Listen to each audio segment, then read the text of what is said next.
Hello everyone, welcome to English academy.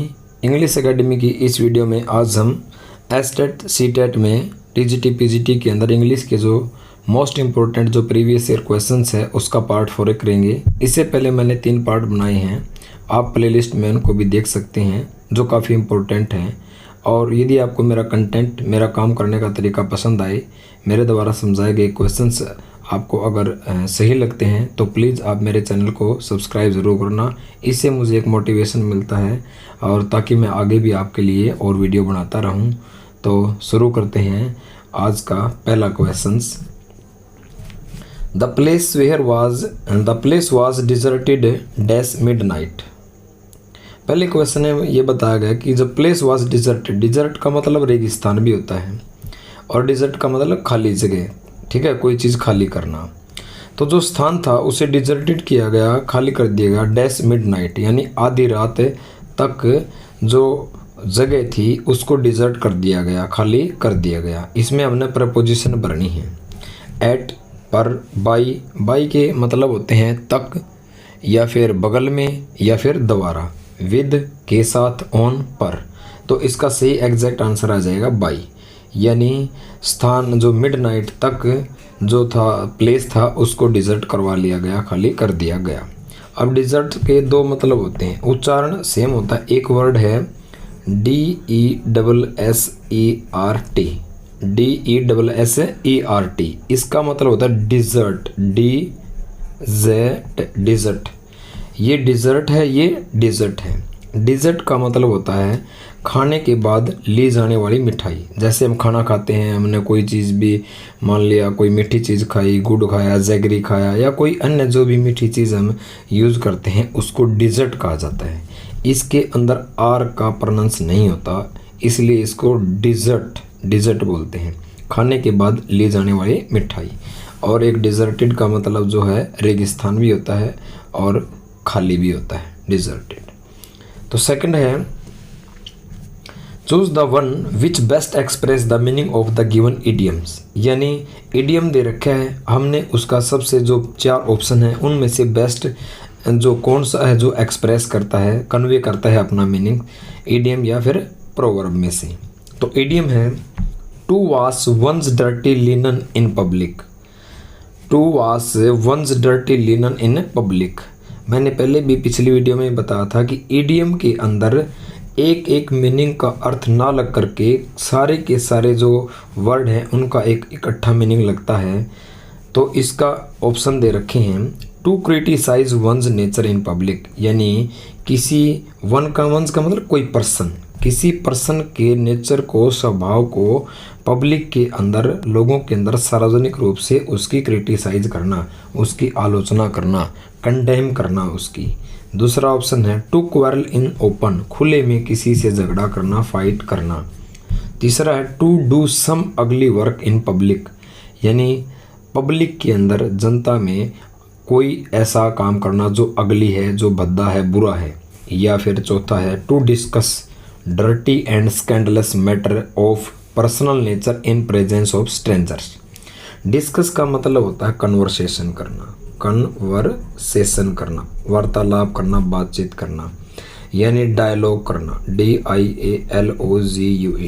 Dialogue का मतलब भी होता है डिस्कस करना, कन्वर्सेशन करना और कम्युनिकेट करना, COMMUNICAT। कम्युनिकेट का मतलब भी बातचीत करना, डायलॉग करना, कन्वर्सेशन करना, डिस्कस करना, ये इसके सिमिलर वर्ड हैं। तो आते हैं अब अपने टॉपिक पर।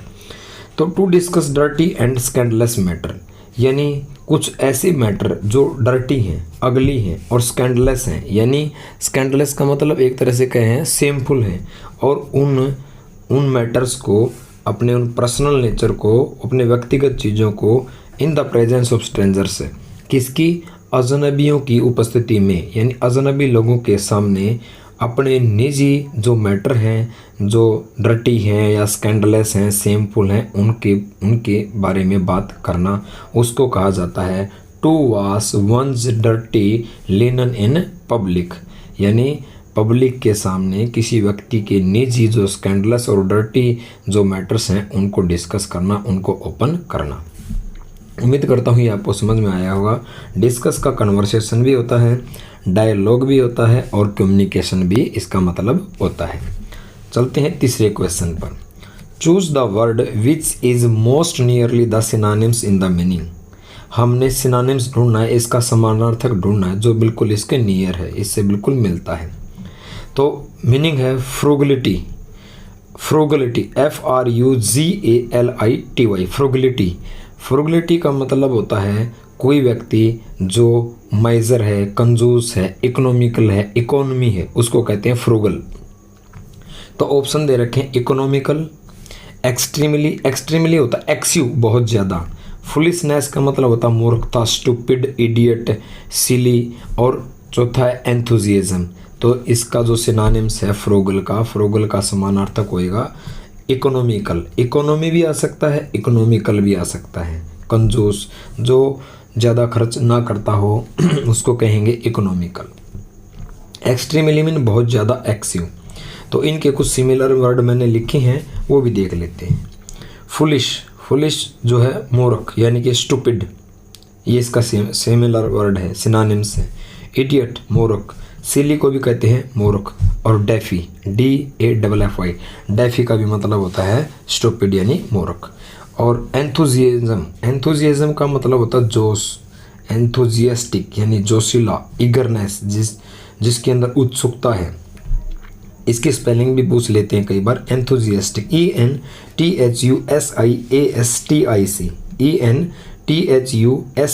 ENTHUSIASTIC, एंथुजियास्टिक यानी ईगर का मतलब उत्सुक, जो जिज्ञासु है, यानी डिजायर मीन इच्छा, डिजायर्स मीन जो इच्छुक रहता है हमेशा।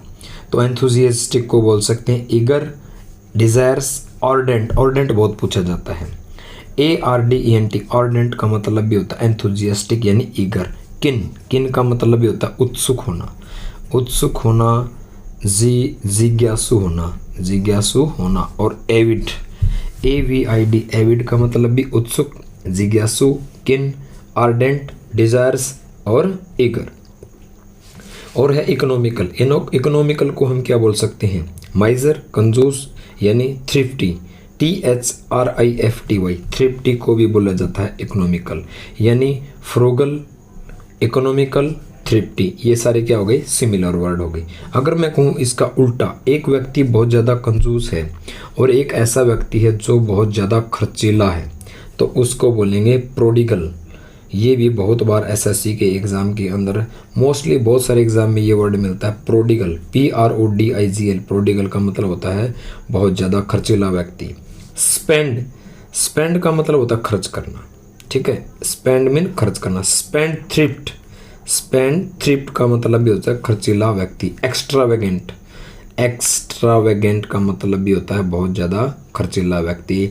और ये वर्ड भी बहुत पूछा जाता है, प्रोफ्लिगेट, PROFLIGATE। प्रोफ्लिगेट का मतलब भी होता है एक्स्ट्रावेगेंट पर्सन, प्रोडिगल पर्सन, खर्चीला व्यक्ति। और इसका बिल्कुल उल्टा हो जाएगा इकोनॉमिकल, फ्रूगल और थ्रिफ्टी। चौथे पे चलते हैं, नेक्स्ट पे। Choose the word that best express the group of words out of 4 alternative. 4 विकल्प दे रखे हैं, सबसे बेस्ट कौन सा कन्वे करता है ये हमने बताना है। One who looks at the bright side of life. One का मतलब ऐसा पर्सन, हु जो लुक्स देखता है, ब्राइट साइड मतलब एक अच्छा पहलू, जीवन का जो एक ब्राइट साइड को देखता है, एक ऐसे पक्ष को देखता है जो कि डार्क ना हो, अच्छे पक्ष को देखता है या अच्छी चीज़ों को देखता है, उसको क्या कहा जाता है? इसके अंदर ऑप्शन दे रखे हैं। थीस्ट तो होता है आस्तिक, जो भगवान के अंदर यकीन रखता है। ऑप्टिमिस्ट होता है आशावादी। पेसिमिस्ट निराशावादी। और है ओपेक्यू होता है जो जिसके अंदर चीज़ें ट्रांसपेरेंट ना हो, आर पार थ्रू उसके अंदर से दिखाई ना दे। फिर देख लेते हैं, थीस्ट आस्तिक, ऑप्टिमिस्ट आशावादी, पेसिमिस्ट निराशावादी, ओपेक्यू जिसके अंदर से चीज़ें साफ दिखाई ना दे, ट्रांसपेरेंट ना हो, उसको कहते हैं ओपेक्यू। और ओपेक्यू जो है ना, 6वीं या 7वीं की क्लास में 2रा या 3रा लेसन है साइंस का, उसके अंदर इसका जिक्र है ओपेक्यू का। तो जो जीवन के ब्राइट साइड को देखता है उसको बोलेंगे ऑप्टिमिस्ट। ऑप्टिमिस्ट आशावादी। तो इनके कुछ मीनिंग अलग से भी मैंने पूरी तरह कंप्लीट किए हैं। थीस्ट वर्ड है जो थीस्ट आस्तिक, इससे रिलेटेड जितने भी 4-5 वर्ड हैं मैंने उन सबको लिख दिया है, सबको कंप्लीट कर दिया है ताकि इससे मिलता जुलता शब्द आपको कंप्लीट पूरी तरह से याद हो जाए। Theist a person who believe in God, यानी ऐसा व्यक्ति जो भगवान में यकीन रखे उसको बोलेंगे थीस्ट। इसका बिल्कुल उल्टा हो जाएगा, यानी आस्तिक का हो जाएगा नास्तिक। थीस्ट का आगे ए लगा दो तो क्या बन जाएगा नास्तिक। Atheist ATHIST atheist. थीस्ट का मतलब होता है God. A person who does not believe in God, यानी ऐसा व्यक्ति जो भगवान में यकीन नहीं रखता उसको बोलेंगे atheist. Agnostics a person who is not sure if God exist और नॉट, एक ऐसा व्यक्ति जिसको ये हमेशा डाउट रहता है, उसे श्योर नहीं होता कि भगवान है भी या नहीं भी। एग्जिस्ट मीन अस्तित्व में होना, कि क्या भगवान का अस्तित्व है या नहीं है, यानी इस चीज़ को लेकर वो श्योर नहीं होता, उस व्यक्ति को बोलेंगे एग्नोस्टिक। एग्नोस्टिक AGNOSTIC एग्नोस्टिक, यानी a person who is not sure if God exist और नॉट, जिसको ये श्योर नहीं है कि भगवान एग्जिस्ट करता है या नहीं करता। इससे रिलेटेड एक और वर्ड है ब्लास्फेमी। BLAS ब्लास्फेमी, PH का मतलब फे, blasphemy PHEMY blasphemy. A person एक ऐसा व्यक्ति हु से इम्पोयस वर्ड्स जो अपवित्र शब्द कहता है, अबाउट गॉड भगवान के बारे में जो सही शब्दों का प्रयोग नहीं करता, या फिर जो भी सेक्रेड थिंग्स है पवित्र चीज़ें हैं, या पीपल्स रिलीजियस बिलीफ्स लोगों के जो धार्मिक धारणाएं हैं विश्वास हैं उनके खिलाफ वो भरे बुरे शब्द कहता है, भले बुरे शब्दों का यूज करता है, इम्पोयस वर्ड्स का यूज करता है, उसको बोलेंगे ब्लास्फेमी। ब्लास्फेमी। तो ये इससे थीस्ट से रिलेटेड वर्ड थे। थीस्ट, एथिस्ट, एग्नोस्टिक, थीस्ट आस्तिक, एथिस्ट नास्तिक, एग्नोस्टिक जिसको श्योर नहीं है कि भगवान है या नहीं है, ब्लास्फेमी जो रिलीजियस थिंग्स सेक्रेड थिंग्स चीज़ों के प्रति मतलब इम्पोयस यानी डिसग्रेसफुल शब्दों का प्रयोग करता है उसको बोलेंगे ब्लास्फेमी। ओपेक्यू मैंने आपको बता दिया, फिर भी कर लेते हैं। ओपेक्यू का मतलब होता है अस्पष्ट, यानी डिफ़िकल्ट टू सी थ्रू, जिसमें से देखना थोड़ा सा मुश्किल है। इसका बिल्कुल उल्टा हो जाएगा ट्रांसपेरेंट, पारदर्शी, जिसमें से चीज़ों को हम आसानी से देख सकते हैं। तो 5वां जो हमारा क्वेश्चन है, pick out the correct alternative, हमें जो करेक्ट विकल्प है उसको पिक आउट करना है। दैट कंप्लीट सेंटेंस, जो सेंटेंस को कंप्लीट करे with changed into indirect narration, यानी डायरेक्ट दे रखा है हमने इनडायरेक्ट बनाना है। नरेशन का मतलब होता है टू से कोई बात कहना, ठीक है। नरेशन जैसे वाक्य देते हैं डायरेक्ट नरेशन और हमने उसको बनाना इनडायरेक्ट नरेशन। तो वाक्य है Mohini said to me, Mohini said to me, comma inverted comma शुरू, ट्रस्ट इन गॉड भगवान में यकीन रखना चाहिए। पहले समझते हैं इसको बेसिक से, यहाँ से लेकर यहाँ तक पूरा का पूरा जो ये वाक्य है इसको कहते हैं डायरेक्ट स्पीच। ये यहाँ से लेकर यहाँ तक इसको कहते हैं डायरेक्ट स्पीच। ये कोमा है, कोमे से इस साइड का जो हिस्सा है ये वाला, इसको कहते हैं रिपोर्टिंग, REPOR।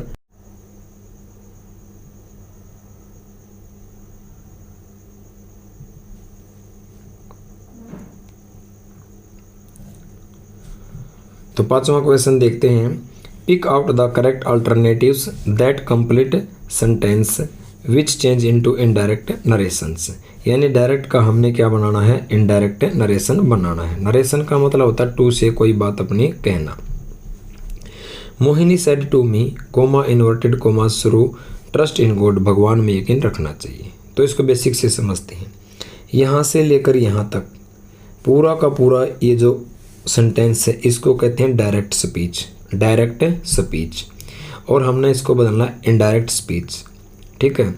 डायरेक्ट स्पीच के अंदर तो जो स्पीकर होता है ना, मान लिया मैंने किसी व्यक्ति को कोई बात कही कि मैं राम के पास गया और राम को मैंने बोला कि आपको है ना मोहन क्या है खेलने के लिए बुला रहा है, और राम ने बोला कि मैं बिजी हूँ और मैं नहीं आऊँगा।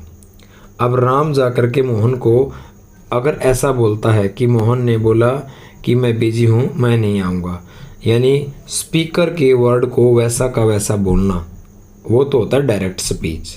लेकिन इनडायरेक्ट में क्या होता है, वो व्यक्ति स्पीकर द्वारा कहे गए शब्दों को अपने ढंग से बोलता है। जैसे वो जाकर बोलेगा कि भाई उसने तो मना कर दिया, यानी क्या उसने ऐसा बोला था कि उसने मना कर दिया, वो नहीं आएगा। उसने अपने शब्दों में एक्सप्रेस कर दिया, उसको कहते हैं इनडायरेक्ट स्पीच। तो ये वाला जो हिस्सा है, ये कॉमा से इस साइड का, इसको कहते हैं रिपोर्टिंग स्पीच और इसको कहते हैं रिपोर्टेड स्पीच। ये है रिपोर्टिंग स्पीच, ये है रिपोर्टेड स्पीच। रिपोर्टिंग स्पीच का ये है सब्जेक्ट, ये है वर्ब और ये है इसका ऑब्जेक्ट। फिर देख लो, रिपोर्टिंग जो स्पीच है, रिपोर्टिंग स्पीच का सब्जेक्ट ये है, वर्ब ये है और ऑब्जेक्ट ये है। ठीक है। अब इसको जब इनडायरेक्ट में चेंज करेंगे, सबसे पहले हमने देखना है कि ये जो सेंटेंस है, क्या ये सिंपल है, क्या ये इंटेरोगेटिव है, क्या ये एक्सक्लेमेटरी है, या फिर इम्पेरेटिव है या ऑप्टेटिव है। अलग अलग तरह के वाक्यों को बदलने का अलग अलग रूल है। तो मोहिनी ने मुझसे कहा कि भगवान में यकीन रखना चाहिए, ये इम्पेरेटिव सेंटेंस है। और इम्पेरेटिव सेंटेंस को जब डायरेक्ट से इनडायरेक्ट में चेंज करते हैं, सेड टू को एडवाइस के अंदर बदला जाता है। किसके अंदर? एडवाइस के अंदर। तो इसमें आ जाएगा मोहिनी सेड टू की जगह आ जाएगा एडवाइज्ड, मी का मी ही रहेगा, मोहिनी एडवाइज्ड मी।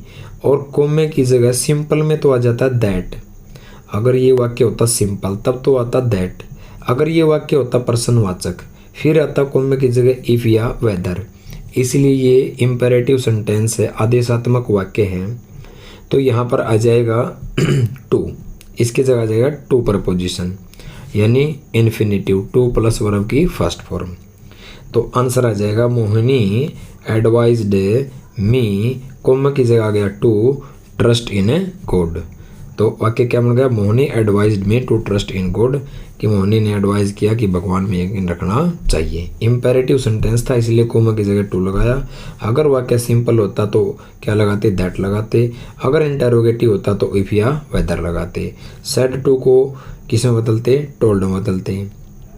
लेकिन वाक्य कौन सा था? इम्पेरेटिव, आदेशात्मक, तो इसलिए इसको एडवाइज में चेंज किया। उम्मीद करता हूँ ये आपको समझ में आया होगा। अगला करते हैं छठा। Select from the alternatives the word which convey the same meaning as the word given in the capital letter। यानी एक ये वर्ड दिया गया है कैपिटल में, मैंने इसको वैसे छोटे में लिख दिया। ठीक है। तो इन अल्टरनेटिव 4 ऑप्शन दे रखे हैं, आपने इसका सेम मीनिंग ढूंढना है। तो कावर्डाइस है, कावर्ड का मतलब होता है कायर, कावर्ड मीन होता है कायर, और कावर्डाइस मीन होता है कायरता, कायरता। इसका हमने सिमिलर वर्ड सिनोनिम्स ढूंढना है। टिमिड, टिमिड का मतलब होता है कायर, और टिमिडिटी हो गया कायरता। टिमिडिटी क्या हो गया? कायरता। गॉलेंट, गॉलेंट का मतलब होता है साहसी, निडर, बहादुर, ब्रेवरी। क्रिमिनल आपको पता ही होगा, अपराधी। ह्यूमैनिटी होता है मानवता, इंसानियत। तो कावर्डाइस का क्या हो गया? टिमिडिटी, यानी कि कायरता। तो इसके कुछ मैंने और भी एक्स्ट्रा लिखे हैं। गैलेंट्री, गैलेंट्री का बहुत पूछा जाता है एग्जाम में। गैलेंट्री मीन होता है बहादुरी। गैलेंट्री अवार्ड भी दिया जाता है, सेना के अंदर एक बहादुरी का एक जो अवार्ड भी दिया जाता है, गैलेंट्री अवार्ड, यानी ब्रेवरी, बहादुरी, यानी करेज, साहसी, निडर। वेलोर, वेलोर बहुत पूछा जाता है, वेलोर। वेलियंस, वेलियंस निडरता, बहादुरी। हीरोइज्म भी कह सकते हैं इसको, हीरोइज्म। बोल्डनेस, बोल्ड, निर्भीक, जो ना डरे। और डेयर, डेयर मतलब जिसके अंदर हौसला है, हिम्मत है। और मेटल, मेटल का मतलब भी होता है निडर, साहसी।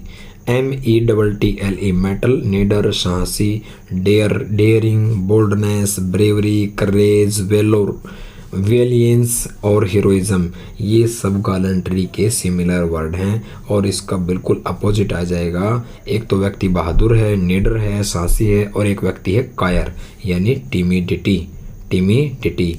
और इसका एक और है गटलेसनेस, गटलेसनेस, इसको भी बोलेंगे कायर। तो आज की वीडियो का 7वां हमारा जो है क्वेश्चन है, सेलेक्ट फ्रॉम द अल्टरनेटिव्स। 4 विकल्प दे रखे हैं, उनमें से हमने सेलेक्ट करना है। द वर्ड, ऐसा word which convey the opposite, जो उसका अपोजिट हो, अपोजिट मीनिंग हो, as the word given in the capital letter. Repulsive, repulsive. तो ऑप्शन क्या दे रखे? इंडक्टिव, इंडक्टिव, डल, अट्रैक्टिव और अटेंटिव। इंडक्टिव, डल, अट्रैक्टिव और अटेंटिव। हमने किसका बताना है? रिपल्सिव का बताना है। तो रिपल्सिव का मतलब होता है कोई चीज़ अगली होना, कोई चीज़ भद्दा होना। तो रिपल्सिव के जो मीनिंग है वो हैं अगली यानी भद्दा, कोई चीज़ फाउल है, गंदी है, बेकार है। नेस्टी, नेस्टी मीन भी होता है गंदा, फाउल यानी अगली, या रिपुगनेंट, रिपुगनेंट ये भी बहुत इंपॉर्टेंट है। ये दोनों वर्ड है ना बहुत पूछे जाते हैं, कम से कम 6 से 7 बार जरूर पूछे गए होंगे ये। REPUGNANT, रिपुगनेंट या एबहोरेंट, ABHORRENT। एबहोरेंट का मतलब भी होता है कोई चीज़ भद्दी, फाउल होना, नेस्टी होना, उसको कहते हैं रिपल्सिव। तो इसका एंटोनियम क्या हो जाएगा? कोई चीज़ गंदी है, भद्दी है, अट्रैक्टिव नहीं है, तो अपोजिट हो जाएगा अट्रैक्टिव। तो ऑप्शन हमारा सही आ जाएगा अट्रैक्टिव। और आकर्षक इसको कहते हैं इनोक्यूअस। अट्रैक्टिव को इनोक्यूअस भी बोल सकते हैं, INNOCUOUS, इनोक्यूअस। और एक वर्ड था उसके अंदर ऑप्शन था इंडक्टिव, इंडक्टिव इसका मतलब होता है यूजिंग नॉन फैक्ट, ऐसे फैक्ट का यूज करना जो आप जानते हैं, टू प्रोड्यूस जनरल प्रिंसिपल्स, क्या करने के लिए? सामान्यतः कुछ प्रिंसिपल सिद्धांत को प्रोड्यूस करने के लिए आप जो है नॉन फैक्ट्स का यूज करते हो, जिसको शुद्ध हिंदी में कहा जाता है आगमनात्मक, आगमनात्मक यानी जनरल प्रिंसिपल्स को प्रोड्यूस करने के लिए जो है नॉन फैक्ट्स का यूज करना, उसको बोलेंगे इंडक्टिव। इनका मतलब कोई चीज़ अंदर लेना। और आज की वीडियो का 8वां है हमारा इन द फॉलोइंग क्वेश्चन, निम्नलिखित नीचे क्वेश्चन दे रखे हैं। Put off the 4 alternative, out of the 4 alternative 4 विकल्प हैं, चूज द वन, एक विकल्प चुनना है, which can B substitute for the given word, जो वर्ड दे रखा है उसकी जो जगह ले सके, उसका सब्सटीट्यूट हो सके, हमने ऐसा वर्ड को ढूंढना है। तो क्या है? समथिंग विच बिकम आउटडेटेड, कोई ऐसी चीज़ जो आउटडेट हो चुकी है, जिसका काफ़ी समय से यूज नहीं है, उसको बोलेंगे आउटडेटेड। हमने इसका मीनिंग ढूंढना है जो इसकी जगह ले सके, यानी ओल्ड, कोई चीज़ ओल्ड है, एंशिएंट प्राचीन, ऑब्सोल्यूट या यूजलेस, यूजलेस मीन बेकार। तो सही ऑप्शन आ जाएगा ऑब्सोलीट, OBSOLETE, ऑब्सोलीट यानी आउट ऑफ डेट, जो चीज़ आउट ऑफ डेट है या आउटडेटेड है या आउटवर्न है, घिसी पिटी है, जो काफ़ी लंबे से यूज में नहीं है, उसको बोलेंगे समथिंग विच बिकम आउटडेटेड, जो काफ़ी लंबे समय से यूज में नहीं है। 9वां क्वेश्चन है fill in the blanks with most appropriate alternatives, हमने खालिस्तान भरना है और सबसे जो उचित विकल्प है उस खालिस्तान में हमने उसको भरना है। अप्रोप्रिएट मीन होता उचित। एवरीवन शुड पे, प्रत्येक को, शुड मीन चाहिए, पे मीन देना, dash subscription amount by 15 of मार्च, कहता है कि जो भी सब्सटीट्यूशन अमाउंट है, जो अमाउंट निर्धारित की गई है, सब्सक्रिप्शन जो अमाउंट है, प्रत्येक को इतने तारीख तक उसे क्या है पे कर देना चाहिए। तो एवरीवन शुड पे, तो everyone should pay his subscription amount, या फिर इट्स, या फिर देयर, या फिर योर्स। तो इसमें सही क्या जाएगा? जब कहीं भी किसी भी वर्ड में समबॉडी लगा हो, एवरीबॉडी लगा हो, एनीबॉडी लगा हो, एनीवन लगा हो या एवरीवन लगा हो, इन सब के साथ पोजीशन को बताने के लिए हिज हर का प्रयोग किया जाता है। तो इसमें आ जाएगा everyone should pay his subscription amount by 15 of March, 15 March तक। बाय प्रपोजिशन है और प्रपोजिशन हमेशा क्या लेती है? अपने साथ ऑब्जेक्ट लेती है। इतने तारीख तक प्रत्येक को अपनी क्या करा देना चाहिए? सब्सक्रिप्शन अमाउंट को पे कर देना चाहिए। तो समबॉडी आ जाए, एवरीबॉडी आ जाए, एनीबॉडी आ जाए, एनीवन आ जाए, एवरीवन आ जाए। इन सभी के साथ पोजेशन यानी अधिकार को श्योर करने के लिए, सर्टिफाई करने के लिए हिज हर का यूज किया जाता है। जैसे कि एक दो एग्जाम्पल और देख लेते हैं। Everybody should do his duty, everybody should do his duty, प्रत्येक को अपनी ड्यूटी करनी चाहिए। आपको पेपर में दे देंगे everybody should do their duty, your duty, it's duty, his duty, her duty, तो क्या जाएगा his duty. Someone has done his duty, यानी समवन किसी भी पर्सन को यानी कोई भी व्यक्ति को हैज़ डन हिज ड्यूटी, अपनी ड्यूटी उसने क्या है करनी चाहिए, उसने अपनी ड्यूटी को कंप्लीट किया। नोट इसमें एक कुछ और वर्ड भी हैं। कोई भी थिंग से बने प्रोनाउन, किससे, कोई भी प्रोनाउन जिसके लास्ट में थिंग वर्ड आता है, थिंग, जैसे एवरीथिंग, एनीथिंग, क्या थिंग से कोई भी प्रोनाउन बना हो, जैसे एवरीथिंग आ गया, एनीथिंग आ गया, समथिंग आ गया, इसके लिए सेंटेंस में इट्स का प्रयोग किया जाता है। जैसे समबॉडी था, एवरीबॉडी था, एनीबॉडी था, एनीवन था, इसके साथ हिजर लगाते हैं। वैसे ही जैसे एनीथिंग आ जाए, एवरीथिंग आ जाए, समथिंग आ जाए, उसके लिए हम इट्स का यूज़ करते हैं। उसकी जगह ना हिज लगाओगे, ना हर लगाओगे, ना देयर, इनका यूज़ नहीं होगा। किसका यूज़ होगा, एनीथिंग, एवरीथिंग, समथिंग के साथ इट्स का। एग्जाम्पल करके देखते हैं। Everything has their own importance, इसने दे दिया everything has their own importance, प्रत्येक की उनकी अपनी महत्व है, यानी ये गलत है। देयर की जगह क्या होना चाहिए, it's, everything has its own importance, प्रत्येक वस्तु का अपना महत्व है।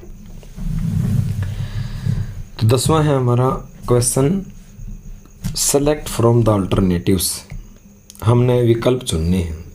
The word which convey the same meaning, जो सेम मीनिंग को कन्वे करता है, इसका मतलब क्या हुआ, यानी जो सिनोनिम्स है।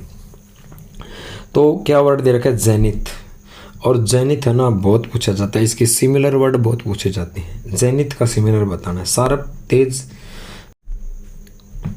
तो आज का हमारा जो वर्ड है 10वां जो क्वेश्चन है, select from the alternatives the word which convey the same meaning as the word given in the capital letter, यानी हमने इसका सिमिलर वर्ड बताना है। जेनिथ, शार्प, तेज, ब्राइट, चमकीला, ब्रेवरी, बहादुरी, क्लाइमेक्स, यानी जेनिथ होता सबसे ऊपरी बिंदु, चोटी, इसको कहते हैं क्लाइमेक्स। क्या जाएगा इसका, क्लाइमेक्स। तो मैंने इसके सिमिलर वर्ड लिखे जितने भी इसके एग्जाम में पूछे गए हैं, और इसको तो स्टार मार्क कर लेना, ये तो पूछे जाते हैं हर एक एग्ज़ाम में, कम से कम 9 से 10 बार पूछे जा चुके हैं एसएससी के एग्ज़ाम के अंदर। तो सिनोनिम्स क्या हैं जेनिथ के, जेनिथ यानी टॉप यानी क्लाइमेक्स, एक्मी सबसे ऊपरी सिरा, एक्मी, अपेक्स जैसे हाई कोर्ट होता है, district court, high court, supreme court, supreme court यानी सबसे ऊपरी, यानी अपेक्स कोर्ट भी बोलते हैं सुप्रीम कोर्ट को, तो अपेक्स हो जाएगा सबसे ऊपरी, एक्मे, पीक चोटी, टॉप, समिट 8वीं क्लास के अंदर एक लेसन है समिट विद इन, अपने अंदर का शिखर यानी सबसे टॉप बिंदु, समिट, पिनेकल, PINNACLE, पिनेकल को भी बोलते हैं समिट, टॉप, हाइट भी लिख सकते हैं इसको, हाइट, क्रेसेंडो बहुत पूछा जाता है, CRESCEND, क्रेसेंडो यानी कि पीक, अपेक्स, टॉप, कल्मिनेशन सबसे उच्चतम बिंदु, कल CUL कल, मी नेशन NATION, कल्मिनेशन, और क्लाइमेक्स मैंने बता ही दिया, क्रेस्ट चोटी, क्रेस्ट सबसे उच्चतम बिंदु, और अपोगी APOGEE, अपोगी यानी 1 2 3 4 5 6 7 8 9 10 11 12, इसके 12 सिमिलर वर्ड हैं, सिनोनिम्स हैं। इनको क्या करो, मतलब लिख के इनको अच्छी तरह याद कर लो। Acme, top, apex, peak, summit, pinnacle, height, crescendo, culmination, climax, crest और अपोगी, ये इसके सिमिलर वर्ड हैं। और इसका अपोजिट क्या जाएगा, टॉप का, बॉटम। बॉटम तो सभी को मोस्टली पता होता है, लेकिन बॉटम नहीं पूछेंगे। नदिर, NADIR, नदिर, नदिर होता सबसे नीचे का हिस्सा यानी बॉटम। और 11वां क्वेश्चन है select the alternative the word which conveys the opposite meaning as the word given below. Opposite बताना है। टॉर्चुअस, टॉर्चुअस का हमने क्या बताना है, अपोजिट बताना है। स्ट्रेट, सीधा। एडवेंचर्स, जोखिम भरे कार्य। डिस्टर्बिंग, डिस्टर्ब करना। और वेवरिंग, वेव मीन होता है लहरें, गतिमान, गति में। तो टॉर्चुअस होता है घुमा फिराना, मुड़ा होना। इसका अपोजिट आ जाएगा स्ट्रेट, सीधा। क्या जाएगा, स्ट्रेट, सीधा। टॉर्चुअस का जाएगा स्ट्रेट। और आज का हमारा लास्ट जो है 12वां जो क्वेश्चन है, इन द फॉलोइंग क्वेश्चंस, निम्नलिखित क्वेश्चन में out of the 4 alternatives, 4 alternative दिए गए हैं। चूज द वन, हमने एक को चुनना है, which can be substituted for the word phrase. Phrase दे रखा है, वर्ड उसका सब्सटीट्यूट हो सके, उसकी जगह वो ले सके। तो क्वेश्चन है to kill someone for political reasons, किसी की राजनीतिक कारणों से हत्या करना असैसिनेशन कहलाता है। क्या कहलाता है, असैसिनेशन। क्या इसको होमिसाइड कहते हैं। होमो का मतलब होता है ह्यूमन, साइड मीन हत्या करना, किल करना। यानी ह्यूमंस की जो जब मरा जाता है, मर्डर किया जाता है ह्यूमन बीइंग का, उसको होमोसाइड कहते हैं। मर्डर, हत्या करना। जेनोसाइड का मतलब होता है लोगों को मारना, जेनोसाइड करना, नरसंहार करना। असैसिनेशन, इसकी क्या है, असैसिनेशन की है ना, कई बार इसकी स्पेलिंग भी पूछ लेते हैं, एरर दे देते हैं इसके अंदर। असैसिनेशन में ASS आएंगे 2 बार, ASSINATION, असैसिनेशन। तो इसका सही क्या गया, assassination. Homicide, murder of the human being, human being की हत्या करना को होमोसाइड, साइड का मतलब किल करना। सोरोसाइड, सोरोसाइड यानी सोरो मीन होता है सिस्टर और साइड मीन हत्या करना। Murder of one's own sister, अपनी खुद की सिस्टर की हत्या करना सोरोसाइड कहलाता है। Matricide, mariticide, MARITICID, murder of one's husband. Mariticide का मतलब होता है अपने पति की हत्या करना, मैरिटिसाइड। और matricide, the murder of one's mother. Matri मतलब मदर की, साइड हत्या करना। और मैरिटी यानी हस्बैंड, हस्बैंड की हत्या करना को बोलते हैं मैरिटिसाइड। और मदर की जो साइड करना, हत्या करना को बोलते हैं मैट्रिसाइड। तो आज की इस वीडियो के हमने अंदर 12 क्वेश्चंस किए। यदि आपको मेरा कंटेंट, मेरा काम करने का तरीका पसंद आया तो प्लीज़ आप सब्सक्राइब करना, लाइक करना और शेयर ज़रूर करना। Thank you.